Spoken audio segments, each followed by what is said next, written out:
Okay, you guys like crazy stuff, right? Crazy stuff.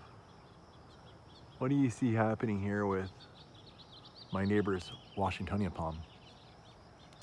They're beautiful, don't get me wrong. They're gorgeous. They're so emblematic of California.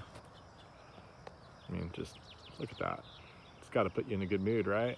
Laid back, Baja style, baby. Yeah, that's where it's from. Anyway, I do like them when they're far away off in the distance and I can look at them through a sunset. Like, for instance, I'm always looking for a good example. For instance, right up here. See what I mean? When they're really well trimmed and the neighbors are trimming them real nice. They look great through a sunset. Off in a distance, of course, there's other palms that look even sexier, such as the queen palm or the canary palm. You know, they all have their place. However, I don't like it when these palms are right on top of me. When I mean right on top of me, I mean like, let's take a look at this thing. What I mean is it's like leaning over the fence, man. And it's got a giant seed pod right there, right there. You know what that means? Ho, ho, ho, ho, that's right. We have a whole nursery of palm trees I don't want to grow. Look, here's evidence. Evidence, this big seed pod fell down. Look at what I've got going on here, guys. I don't water this ground. This palm's gonna try to take over the earth. I'm sure of it. Look at this. Here's the little black seeds right there. They're actually edible.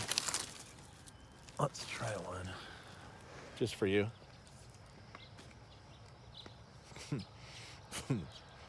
Tastes like dirt.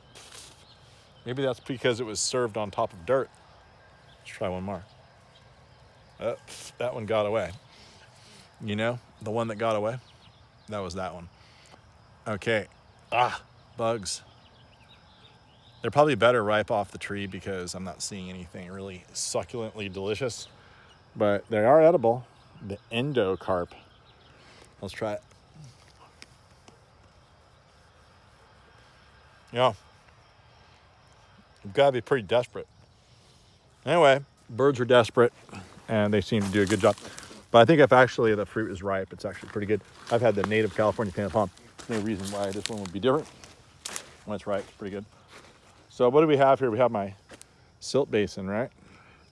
Well, this is where, you know, if there's any runoff from the property, it comes down to here and it has a chance to settle out and soak into Mother Earth before hitting the overflow, which then takes it to the street, thereby suppressing lots of water that would ordinarily just go on the street and sequestering, different word,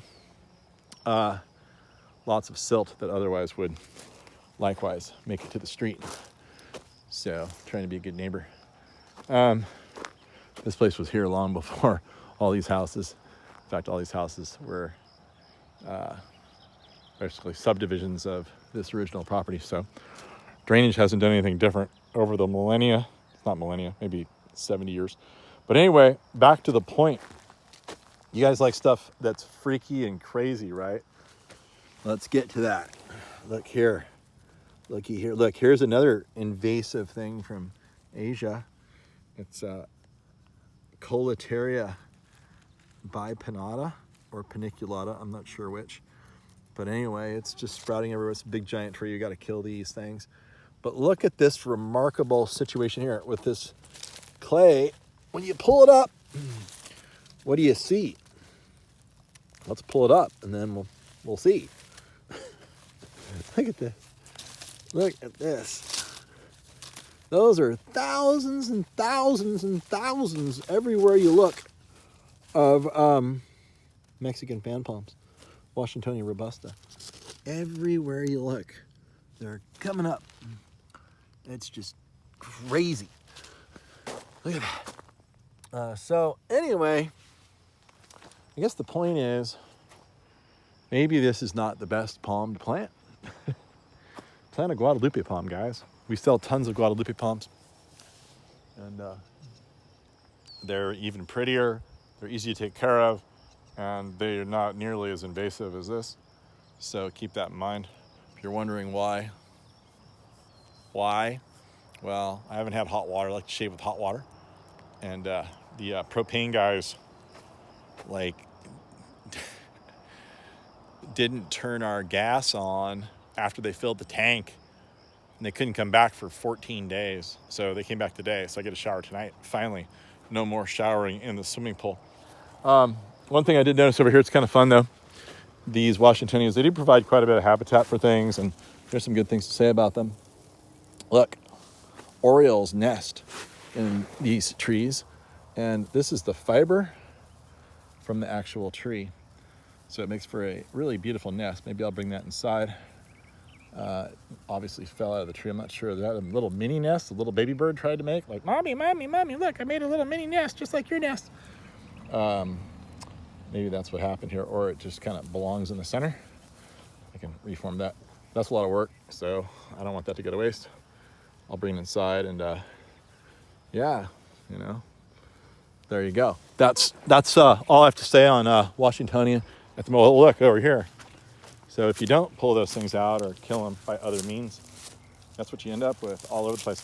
See the hairs? See those fine hairs? See these hairs? That's what they are. Birds love the hairs, especially the orioles love these things. People have bought these trees from me before just because of the orioles and the fact they nest in them. It's actually a really beautiful look too when they're young, when you have all these hairs are just, look at that. Isn't that pretty?